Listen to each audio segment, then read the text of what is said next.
സമയത്തിനെ പോയ ഒന്ന് വേഗം ഇറങ്ങ്. നടുവേനായിട്ടല്ല മോനെ ഇറങ്ങാനാണ്ടേ.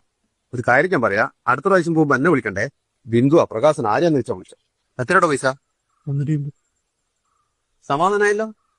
ബസ്സിനൊന്നും വന്നാ പോരെ. എത്ര ബസ് വരുന്നുണ്ട്. വയസ്സാകുമ്പോ കുറച്ച് വേദനയെല്ലാം ഉണ്ടാവും. എന്തെങ്കിലും വരുന്നു തോന്നുമ്പോഴത്തേക്ക് അപ്പാട് ഡോക്ടറെ പോയിട്ട് കാണണം. കുറെ ചെക്കപ്പും ചെയ്യണം. എന്നാൽ നിങ്ങൾക്കെല്ലാം സമാധാനമാവും. എന്റെ പൈസ ഒന്നുമില്ല അവിടുത്തെ.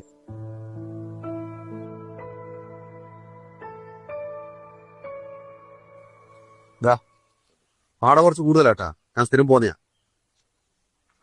നിങ്ങളവിടെ വെച്ചാ എന്നാൽ നിങ്ങളെന്തൊരു മനുഷ്യനാണ്. നിങ്ങൾ അമ്മയോടല്ല ഇങ്ങനെ പറയാവോ? എത്ര വിഷമായിട്ടുണ്ടാവും അവർക്ക്.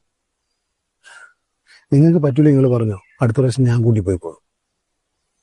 ഇല്ലാണ്ടാവുമ്പോ എന്റെ വിഷമം മനസ്സിലാവുന്നില്ല. ഐതിഹ്യങ്ങളും നിഗൂഢതകളും നിറഞ്ഞ കൂടൽമാണിക്യം ശ്രീ ഭരതസ്വാമി ക്ഷേത്രം. ഹൈന്ദവ വിശ്വാസപ്രകാരം ശ്രീരാമന്റെ അനുജനായ ഭരതന്റെ സംഗമേശന്റെ പ്രതിഷ്ഠയുള്ള ഇന്ത്യയിലെ